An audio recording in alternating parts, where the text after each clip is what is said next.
El Parlamento Europeo aprobó un paquete de nuevas normas que cambiarán las políticas de migración y de asilo dentro del bloque. Quienes lo impulsan defienden que el objetivo del pacto es que los países europeos ayuden a los otros miembros del bloque que reciben más migrantes y unificar todos los procesos de recepción de extranjeros. El punto más conocido es el de la llamada solidaridad obligatoria, en la que los estados que no reciben tantos migrantes pueden elegir entre tres opciones. Pueden recibir extranjeros que hayan llegado a otros territorios de la Unión Europea o aportar 20.000 euros por cada migrante que no reciban o, finalmente, dar apoyo operativo y técnico. Del otro lado, el paquete normativo ha sido criticado desde la extrema derecha hasta organizaciones humanitarias. Hungría, por ejemplo, sostiene que el pacto viola la soberanía de los estados y no hace lo suficiente para proteger las fronteras europeas. Mientras que organismos como Médicos Sin Fronteras, Amnistía Internacional y Save the Children señalan que las normas imponen más restricciones para la llegada de migrantes y ofrece una solidaridad a la carta por parte de los estados para que se laven las manos. Todavía falta que el Consejo Europeo apruebe todo el paquete para que luego se publique en el diario oficial y entre en vigor. ¿Quién gana entonces con el nuevo Pacto Europeo de Migración y de Asilo? ¿Se reparten las responsabilidades de una manera más equitativa entre los 27 países del bloque, respetando los derechos de los migrantes? ¿O por el contrario, se refuerzan las fronteras para evitar su llegada? Es lo que discutiremos en el debate de hoy. Para eso nos acompaña desde Cádiz Rubén Pulido, analista político y experto en cuestiones migratorias. Trabajó además para el partido español Vox y tiene un proyecto en el que viaja por distintos puntos de España para denunciar la inmigración ilegal. Y desde Roma se conecta con nosotros Valentina Brinis, portavoz de Open Arms Italia. Esta ONG ha rescatado a miles de migrantes en el Mediterráneo y en varios puertos europeos. A los dos les doy la bienvenida al debate de France 24 y a quienes nos están viendo y nos están escuchando. Les recuerdo que estamos en las redes sociales como France24-ES y pueden dejar sus comentarios con el hashtag eldebatef24. También pueden escucharnos en Apple Podcasts, Spotify, Deezer y TuneIn. Rubén Pulido, comienzo con usted. Bienvenido. Comencemos por explicarle a nuestra audiencia cuáles son los puntos más destacados del nuevo Pacto de Migración y Asilo. Muy buenas noches. A ver, pues todo lo que sea, yo opino que todo lo que sea caminar, ¿no?, hacia una regulación, ¿no?, del problema que tenemos y que estamos acumulando durante todos estos años, pues es bienvenido. Sí es cierto que quedan muchas cuestiones aún por solucionar. Por ejemplo, supeditar, subrogar el control de la inmigración a terceros estados a mí me parece totalmente erróneo, ¿no? Yo creo que deberían de ser los estados de destino de esa inmigración ilegal los que deberían de tomar medidas eficientes y determinantes para tratar de frenar estos flujos migratorios. Yo creo que hay que regular estos flujos migratorios porque al final, con el paso de los años, se viene evidenciando que estos flujos migratorios, este aumento exponencial de la inmigración ilegal que está viviendo Europa en estos últimos años, lo que está trayendo son muchas consecuencias negativas, no solo para los estados europeos de destino, sino también para la propia vida de los inmigrantes en esos trayectos por vía marítima hacia el continente europeo. Sin ir más lejos, el año 2022 se contabilizaron por ACNUR más de 160.000 desplazamientos, entre los cuales hubo 3.000 pérdidas de vidas humanas, 3.000 fallecidos en el Mediterráneo. Al año siguiente, 2023, que fue el año pasado, ACNUR contabiliza más de 270.000 desplazamientos y las cifras de muertes aumentan hasta las 4.000. Es decir, se está viendo que al final esto no ayuda a la vida de los propios inmigrantes que se ven abocados a estos flujos migratorios por parte también de redes criminales que son las que están detrás de la organización de esos trayectos, por vía marítima hacia Europa. Es decir, abogando por el actual modelo migratorio, estamos abogando por una inmigración, estamos abogando por un modelo migratorio que está matando a personas en esos trayectos marítimos y estamos abogando por un modelo migratorio que está alimentando a redes criminales y está alimentando a traficantes en todo el norte de África, que son los que están encontrando un gran lucro económico con todo esto. Valentina Brinis, ¿y usted qué opina de este nuevo pacto migratorio? ¿Cuáles son los puntos más destacados para usted?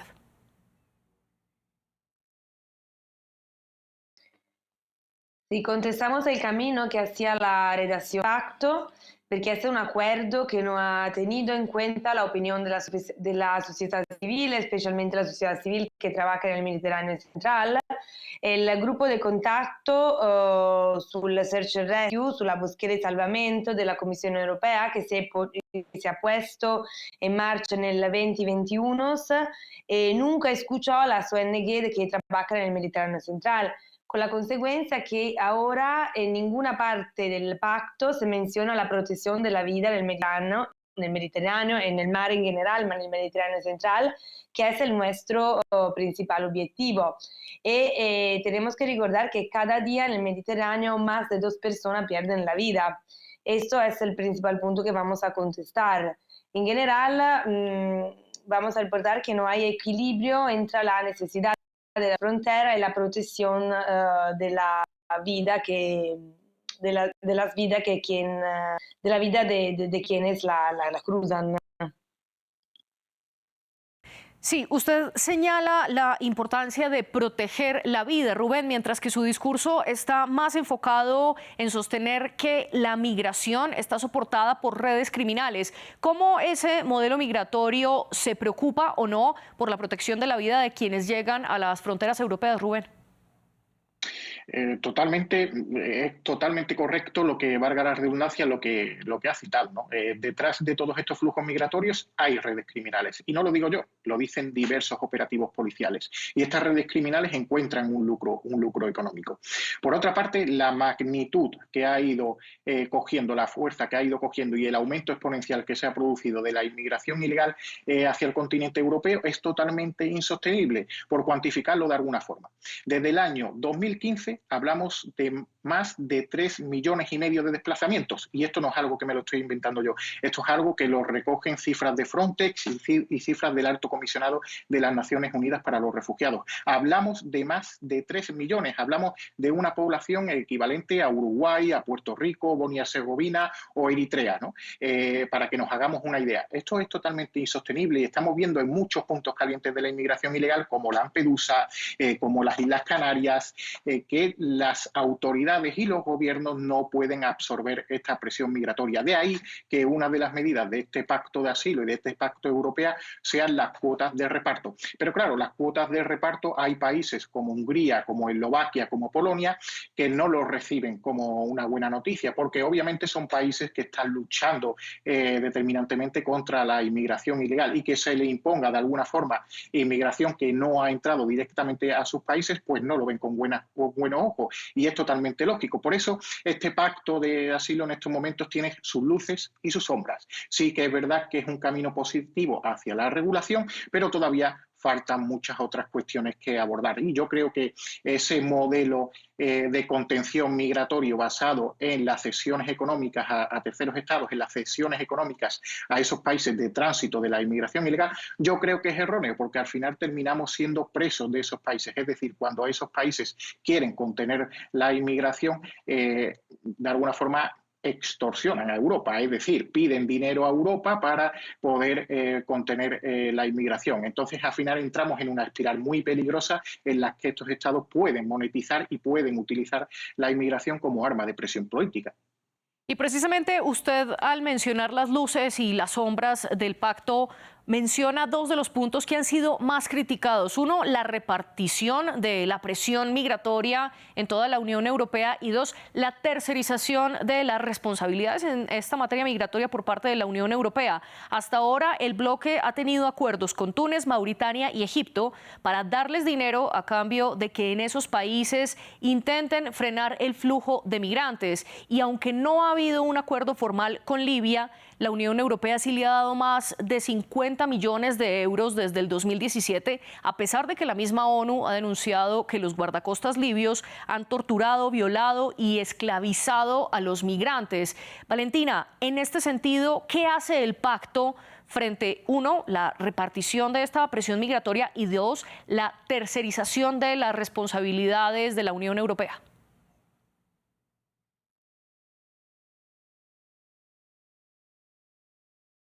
Valentina, parece que tenemos una falla con su señal, todavía no la escucho. Quiero entonces, mientras logramos reconectar de nuevo a Valentina, Rubén, vuelvo con usted.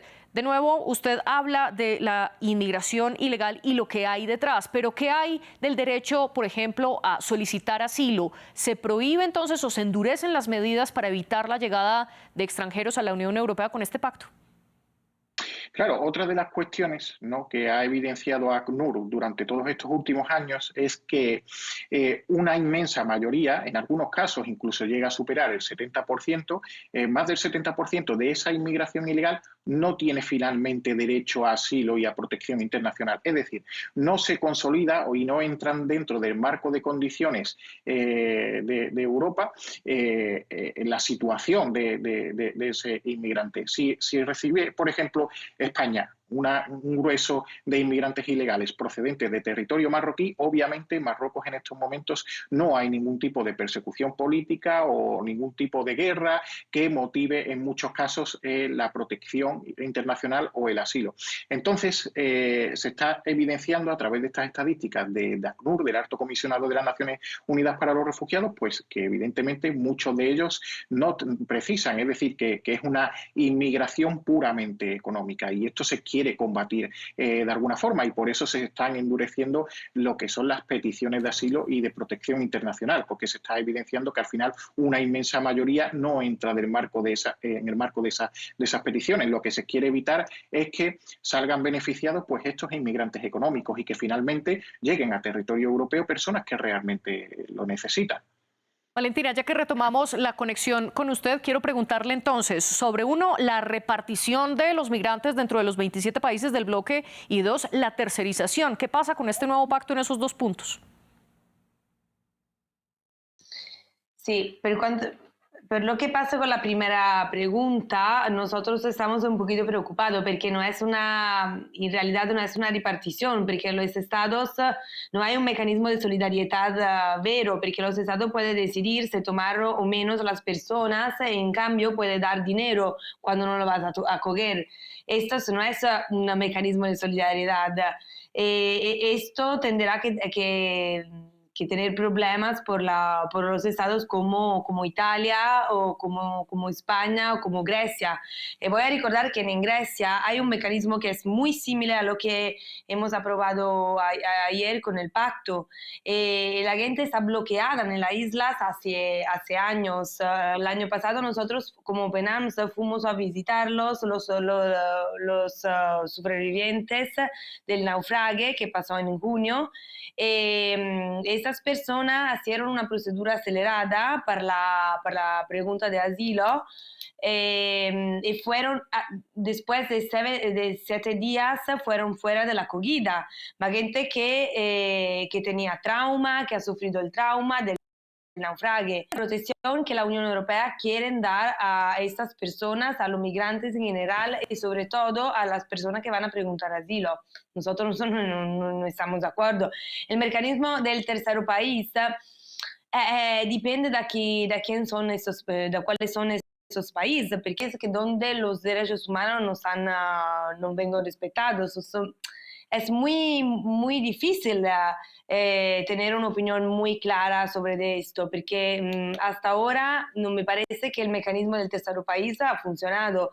Si consideramos lo que pasó con la Libia, el agreement Italia-Libia o el acuerdo Italia-Tunisia, es un acuerdo que va en esa dirección y no parece que ha funcionado. La gente continúa a cruzar el Mediterráneo central y continúa a llegar en Italia en este caso, o en España también. Ahorita que usted estaba desconectada, Rubén estaba mencionando la migración por razones económicas y ponía un caso puntual como el de Marruecos, donde decía que no había tanta violencia, digamos, como en otros países y por ende el motivo de la migración no era una cuestión de vida o muerte para las personas que intentaban cruzar a la Unión Europea. Al respecto, el nuevo pacto tiene un mecanismo para acelerar las solicitudes de asilo y también, de ser así del otro lado, acelerar la negación del mismo. En este sentido, ¿qué pasaría con las solicitudes de asilo por razones económicas? Valentina, adelante. Sí, sí, ma el problema, sí, eso será un problema porque la gente no tiene la posibilidad de ir en Europa en otra manera. Y vengo persona que no tendría el derecho de asilo, pero va a preguntar asilo porque es la única ruta y la única vía que está abierta ahora. La nuestra propuesta, que hace años que la vamos a hacer a la Comisión Europea, que la vamos a hacer a la institución europea en general, es cada pasaporte debería tener más poder de lo que tienen. Nosotros en el último año hemos rescatado muchísima gente del Bangladesh. Esas personas, ¿por qué no pueden venir en Italia o por qué no pueden llegar en Europa en otra manera? ¿Por qué no pueden llegar en Europa con el avión o por qué no pueden llegar en Europa con una visa? Y la razón es que si vamos a mirar el número de visas que la Unión Europea no acepta de este país, la percentual es demasiado alta, porque es más del 40% de negación de las visas. Eso es el problema. Y eso para nosotros es el problema, que es un problema que no se va a resolver con este pacto. ¿Y cuál es su respuesta, Rubén, frente a esto que plantea Valentina, de que cada pasaporte debería tener más poder independientemente de la situación económica o política o de seguridad del país de origen? Yo creo que al final las medidas de estas organizaciones humanitarias deberían de ir dirigidas a ese fin, es decir, deberían de ir también dirigidas y en consonancia a frenar estos flujos migratorios, porque como he dicho anteriormente, desde el año 2022 al año 2023 se han aumentado el número de fallecidos en más de 1000 en las rutas del Mediterráneo, es decir, y en los últimos 3 años hablamos de más de 10.000 fallecidos en rutas marítimas de la inmigración ilegal. ¿De verdad eso beneficia a estos inmigrantes? ¿De verdad un modelo de inmigración en el que entra en juego redes criminales y traficantes y mafias que se extienden por todo el Magreb y que han monetizado esta cuestión, eso favorece a una persona que quiere abandonar su país? No lo favorece, porque al final para huir de estos países, el que quiere partir de Senegal, si no tiene 1.000, 2.000, 3.000 euros, que es lo que le piden los traficantes, no va a poder abandonar su país. Y abogando por este modelo de inmigración, estamos abogando por esto, estamos abogando por un modelo de inmigración en el que entran en juego todas estas redes criminales. Luego, Valentina ha dicho que las cesiones económicas a Túnez no han demostrado que detengan la inmigración. Yo no estoy muy a favor de las cesiones económicas a terceros estados, ya lo he dicho con anterioridad, pero sí es cierto que los datos actuales de este año, de este primer trimestre del Ministerio del Interior italiano, han evidenciado que la inmigración ilegal hacia el sur de Italia ha descendido en más de un 60%. Entonces digo yo que algo tendrán que algún papel habrán jugado estos acuerdos económicos con Túnez, porque las salidas desde Túnez han disminuido. Luego ha hablado de inmigración de Bangladesh, que embarca efectivamente en el buque de Open Arms y termina en el sur de Italia. Hay una investigación del WEL, que la pueden buscar en hemerotecas, que evidencian que estos inmigrantes bangladesíes están pagando hasta 10.000 euros para terminar en vuelos desde Bangladesh a Egipto y luego hacer la ruta hacia Libia para terminar zarpando con destino al sur de Italia. Este es el modelo por el que queremos abogar,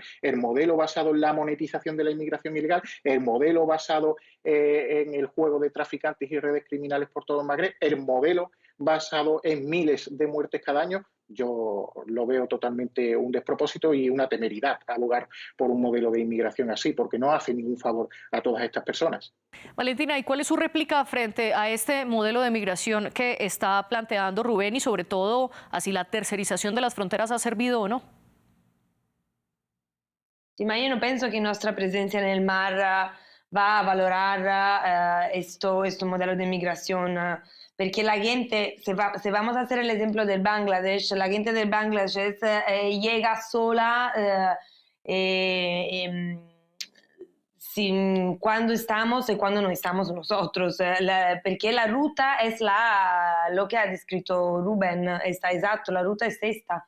Pero el problema es que la gente tiene un pasaporte y no tiene la posibilidad de aplicar por un visa, no tiene la posibilidad de tener una visa. Eso es el problema, eso estoy diciendo. Es gente que con mucha probabilidad llega aquí porque tendría que trabajar y que no tendría el derecho de asilo. Con mucha probabilidad, no lo sé, porque cada persona se va a hacer una aplicación de asilo que tienes que ser escuchada. pero los datos demuestran que es gente que podría llegar en Italia, en general en Europa, por otra manera, por otra vía. En este pacto no hay esta posibilidad con este pacto. En general, en ningún país europeo se va a hablar de una vía regular y segura por la gente que quiere entrar. Esto yo pienso que es el mayor problema. En este pacto es un principio de un camino junto, es importante por eso, pero faltan muchísimas cosas. Esta es la principal razón por la cual lo vamos a contestar. Y luego le voy a preguntar cuáles son esos puntos que usted afirma que faltan, pero antes quiero devolverme un poco porque en sus respuestas anteriores ustedes señalaron precisamente dos de los puntos que diferencian este pacto. Por un lado, si frena o no los flujos migratorios, como lo dice Rubén, y por el otro, si defiende o no los derechos de los migrantes. Rubén, frente a estas dos posturas, ¿qué cree usted que hace el pacto? Yo el pacto obviamente creo que defiende los derechos de los inmigrantes porque al final termina conteniendo esos flujos migratorios y cuando se termina conteniendo esos flujos migratorios, pues valga la redundancia lo que he dicho antes, ¿no? Se termina reduciendo la actividad de las redes criminales que entran en juego y obviamente se termina con la tragedia que se está viviendo durante todos estos años en las rutas del Mediterráneo. Entonces, obviamente, yo creo que sí. Ha insistido nuevamente Valentina en la falta de pasaportes o de visados para viajar legalmente hacia territorio europeo. Y insisto, yo creo que esa debería de ser la vía de acción por la que deberían de optar estas organizaciones humanitarias si de verdad le importasen la vida de estas personas. Ellos deberían de implementar ayudas en origen y deberían de apoyar toda iniciativa legal que vaya encaminada a esa expedición de visados, pero no hacer lo que están haciendo. No pueden decir que ellos lo que quieren es esto y, sin embargo, mantener una presencia activa en el Mediterráneo, estar frente a costas libias a disposición de aquellos traficantes que quieran fletar embarcaciones con destino a Europa. Cuando la presencia de organizaciones humanitarias como Open Arms frente a costas de Libia es más notable, la actividad de estos traficantes aumenta y eso es una realidad empírica que han evidenciado informes de Frontex que yo he tenido en la mesa de mi despacho y que han sido recogidos por muchos digitales a nivel europeo. El que haya una embarcación frente a una costa donde opera un traficante, obviamente va a crear un factor atracción y va a crear un efecto llamada.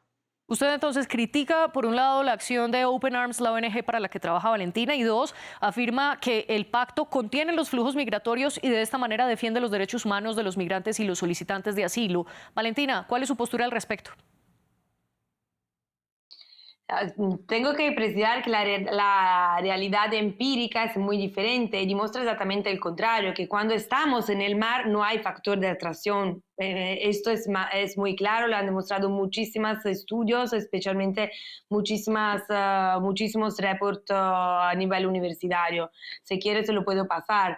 En este pacto, como decía antes, faltan medidas sobre integración, faltan medidas para salvar vidas, faltan muchísimas cosas.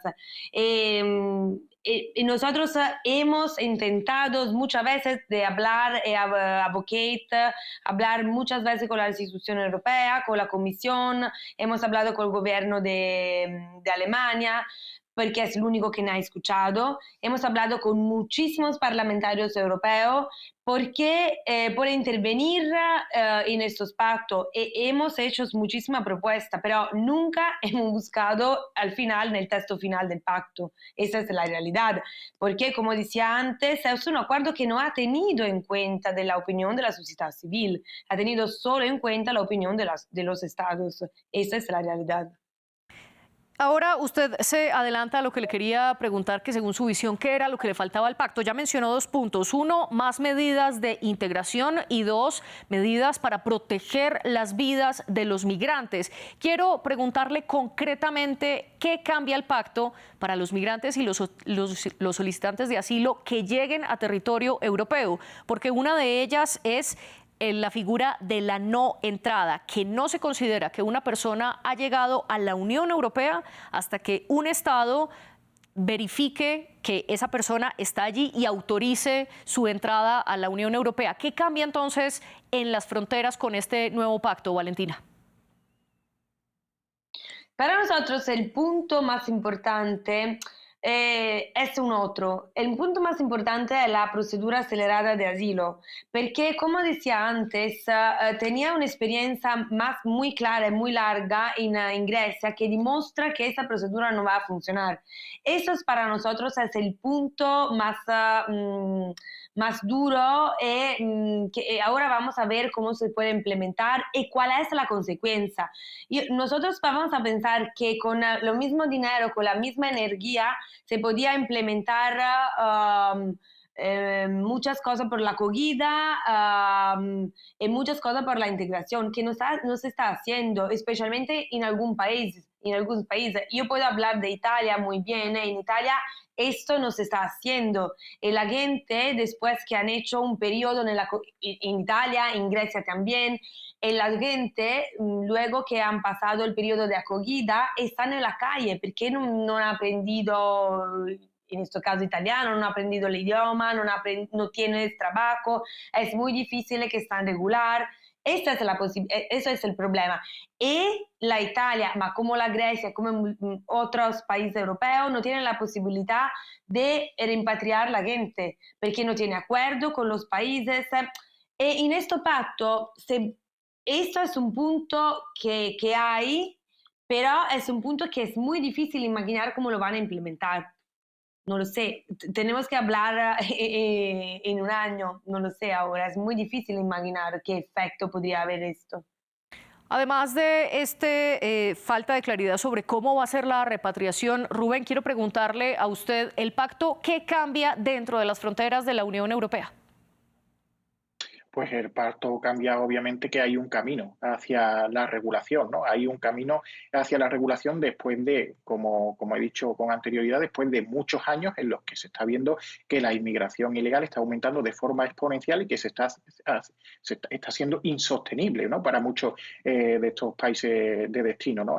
Un mayor control sobre el sujeto, el inmigrante, la persona que entra a territorio europeo, obviamente va a ayudar, ¿no? A que de alguna forma se regule todo esto y que aquellos que buscan aprovecharse de un sistema o de una apertura de fronteras sin ningún tipo de regulación, pues que retrocedan, ¿no? de sus intenciones. Hay también una medida muy importante que se enmarca dentro de este nuevo pacto, que es el Eurodac, es decir, que es la reseña de esa inmigración que entra a territorio europeo a través de huellas dactilares o de reconocimiento facial. Esto va a ayudar también mucho a evitar el fraude, es decir, hay muchos inmigrantes que acceden, por ejemplo, a España, a Italia, no son reseñados policialmente, no se les toman esas huellas dactilares, ese reconocimiento facial y luego llegan a Alemania o llegan a otros países de Europa y tratan de alguna forma de eludir, de decir que han sido llegados allí como país de primer destino. Hay un fraude, ¿no? Que sin lugar a dudas este tipo de pactos pues van encaminados, ¿no? Hacia controlar esas actuaciones fraudulentas. Usted mencionó en efecto uno de los puntos que cambia con el pacto y es la reforma a la base de datos Eurodac, que como usted bien lo explicó, reúne los datos biométricos de los migrantes y los solicitantes de asilo y los guardará a partir de los 6 años después de la entrada. Valentina, ¿usted qué opina de este sistema? Sí, nosotros estamos de acuerdo con lo que ha dicho, con lo que ha dicho Save the Children, que ha contestado mucho este punto, porque es muy grave que se va a registrar la gente muy pequeña, porque es una manera de bloquear su camino. Eso es un otro punto y nosotros estamos de acuerdo por eso. Pero tengo que precisar que Open Arms no se entera mucho de la integración en tierra, de la migración en tierra, para nosotros es más importante conocer cómo la Unión Europea intende trabajar en el país de origen, en el país de tránsito, ¿saben? Porque eso es para nosotros más importante. Después, sí, podemos contestar, podemos hablar muchísimo de lo que pasa entre los países, pero para nosotros es muy importante que el principio de la tutela de la vida en las fronteras. Esto es que no lo vamos a buscar en este pacto. Me parece que en este pacto falta un otro punto, que la gente sale de su país por mil razones diferentes y si no se encuentran vías regulares y seguras, se ponen en manos seguramente de la red de traficantes. Eh, y así, si se quiere gestionar las migraciones, hay que poner en marcha estas rutas que ahora no hay. Esto es el punto. Está bien la identificación, está bien otra manera de acogida, pero no es eso el punto. Tenemos que trabajar antes que la gente llega. Sí, y precisamente en ese trabajo, antes de que las personas lleguen dentro del pacto, hay un punto de entrada segura y legal a Europa en el que los Estados miembros dicen que van a acoger refugiados que ya estén en terceros países y registrados en la ACNUR para llevarlos de forma legal, organizada y segura a la Unión Europea. Valentina, ¿esto no responde a lo que usted menciona de respetar la vida de los migrantes? Sí, esto es un punto, es una vía, pero como decía antes, la gente se va de su país por mil razones y no están solo en el país de tránsito como en este caso. Lo que tú has mencionado ahora es uno de los casos y nosotros estamos de acuerdo. Eso podría ser el caso del resettlement, de los canales humanitarios, de la vía humanitaria. Hay muchas vías que se han tentado en estos años y funcionan. Si la Unión Europea quiere hacerlo de manera muy regular, pues esta es una solución, pero hay muchas otras que no están consideradas en el pacto, eso estamos diciendo. Para cerrar nuestra conversación, Rubén, en términos generales, entonces, ¿usted qué opina del pacto? ¿Soluciona a profundidad los flujos migratorios, sobre todo de la inmigración irregular de la que usted ha hablado, o no? Soluciona a medias. Sin lugar a dudas es un paso positivo. Todo lo que vaya encaminado hacia la regulación de la inmigración ilegal siempre van a ser pasos positivos, porque van a evitar, como he dicho en esta conexión, van a evitar muchas muertes y van a evitar la actividad indiscriminada de redes criminales por toda África. Pero a mí me falta que los Estados europeos tengan una mayor soberanía sobre sus decisiones, es decir, que no se trate de imponer esas cuotas de reparto a países que están luchando decididamente contra la inmigración ilegal y que de alguna forma están haciendo esfuerzos por solucionar esta problemática. No se puede tratar de imponer a los estados soberanos de Europa cómo deben de comportarse y cómo no deben de comportarse. Sí que es verdad que hay que caminar hacia una reunificación de medidas, sin lugar a dudas, hay que ponerse de acuerdo en muchos aspectos, pero yo creo que al final la última palabra debe de estar en muchos de estos estados siempre que no contravengan determinantemente o frontalmente acuerdos que tengan acuerdos de índole europea. He hecho en falta eso, he hecho en falta que los países, que los estados europeos tengan una mayor capacidad de adaptación de todos estos pactos, una mayor capacidad de recurrir cualquier tipo de acción que vean que pueda atentar contra su soberanía y sin lugar a dudas pues faltan pequeños matices también en cuanto a cómo solucionar el problema y a cómo llegar a otro tipo de acuerdos que no sea la monetización de la inmigración ilegal con los estados emisores de esa inmigración. Yo creo que existen muchos acuerdos de otra índole que no sea puramente económica, es decir, acuerdos que vayan enfocados hacia modelos de negocios o contratos de hidrocarburos o muchos acuerdos que pueden estar ajenos a lo que es la pura cesión económica y que también pueden Sí. sentar un atractivo, ¿no?, en nuestros países emisores de inmigración ilegal que ayuden de alguna forma a controlarla. Este pacto, entonces, según usted, evitaría las muertes, pero faltarían claridades sobre la soberanía de los estados europeos. Valentina, ¿y cuál es su panorama en términos globales sobre este pacto? Yo pienso que tenemos que esperar y ver cómo se aplica y seguimos trabajando para mejorarlo. Tenemos la ocasión de la elección europea y podemos seguir a hablar con los nuevos parlamentarios y así vamos a ver si en un año, una legislatura se puede implementar y aplicar lo que para nosotros ahora falta. Gracias Valentina Brinis y Rubén Pulido por estar aquí en el debate de France 24 y mostrar sus diferentes argumentos. Y también quiero darle un especial agradecimiento a nuestros productores. Andrés Doncel estuvo a cargo de este programa y los invitados los contactaron Natalie Quiroga y José Saldaña. Ustedes sigan conectados con la señal de France 24, que en minutos tenemos más información para ustedes.